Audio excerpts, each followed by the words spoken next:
We were absolutely not happy to have devices and smartphone like this in this mode, in the black screen mode, because it makes us nervous. We don't know what's going on behind the black screen, you know. And you could say, yeah, I can turn on my phone and unlock it and enter the password, and after I get access to the information. And my question is, isn't it too long way to get access from it to your information in your smartphone? Is it the right way of dealing with the smartphone? We thought no. That's why we implemented always on display on the smartphone, which is always on, consume constantly less power than the LCD actually, and you're receiving all notifications, all system information, calls, SMS, emails, everything on the back screen. So that's why that's how idea of the Yotaphone appears. And then after implemented, we realized that there are many new features and additional features you can be used for with the back screen. For example, like in this case, personalization. I just love this gorgeous picture of the streets. Makes me think about something philosophical, etc. And I'm staying with this picture as long as I want. And if I don't want it, if I'm now would love to stay with my family on the always on display, I can easily immediately put picture of my family or some logo of my favorite food club, or keep thinking about the universe with such kind of a picture. And keep receiving information on the back, on the always on screen, and knowing each time what battery status is, what the weather is now, and what time is it now, etc. So all the notifications? All notifications. On the back of the phone? Yes, and there are some specific dashboards, like this Spanish Premier League, etc., related to sport, to the fitness tracking, to business information, stock exchange, etc., pre-selected by us, pre-prepared, and you can stay with this information. Your calendar can be here as well, easily, so you can track what's going on with your agenda for the day. If you have many meetings, you don't need each time turn on the phone and see whether you miss any meetings or not. So that is why it's really useful.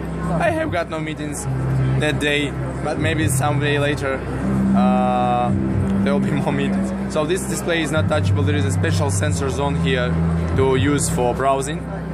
Actually, and more than this, you can actually, this is only smartphone on the market which can be useful after the battery dies. If you don't mind, I will show it a little bit later, because you see, he is afraid of people. So this is just prototype. So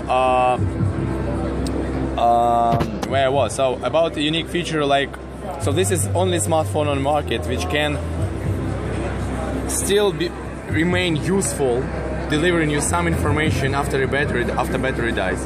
For example, you could put map or your boarding pass or important contacts on the back screen, and this picture will stay there even after battery dies. So it's absolutely amazing and unique feature, and most probably barely any other smartphone can provide you with the same user experience.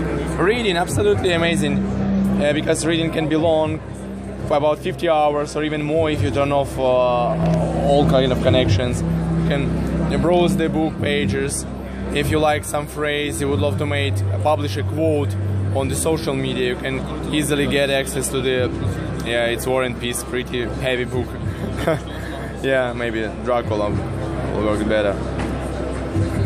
Yeah. So you can actually back to the main screen, and then after select the quote you would love to publish on your social media tweet or something like this.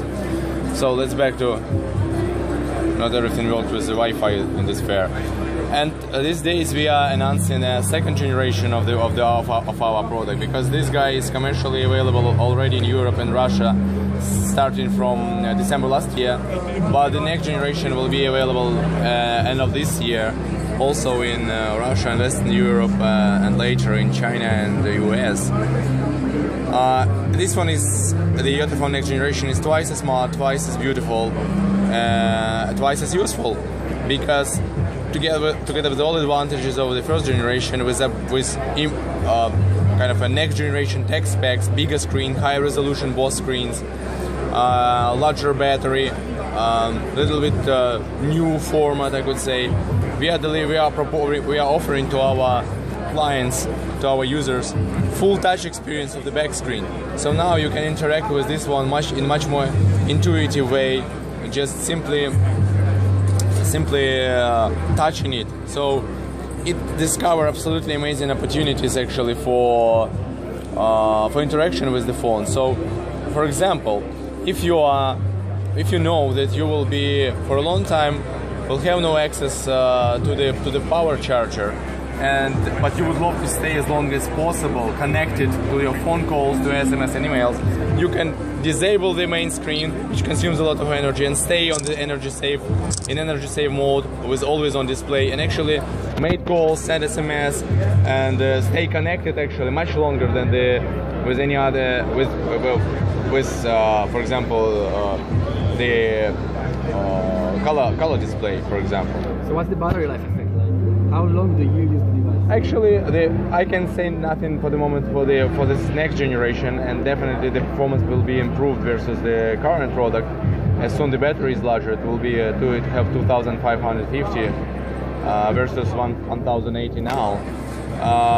But for example, my personal experience with this phone is up to 2 days, because I'm already get used to not press power button each time I need to check what's going on. I'm just watching on the wallpaper and understand, oh, I have nothing interesting, nothing new, why I should turn it on. I'm doing it only when I need do some proactive actions, making calls, etc. So day and a half easily, and then after it very much depends on how you use the device. So actually, as you can see, full touch experience is something which is really very useful. Will be very useful on the next generation. Yeah, you can switch between applications. You can read in depth some tweets, etc. We also you can browse your calendar, for example, and moving from day to another day. Yeah.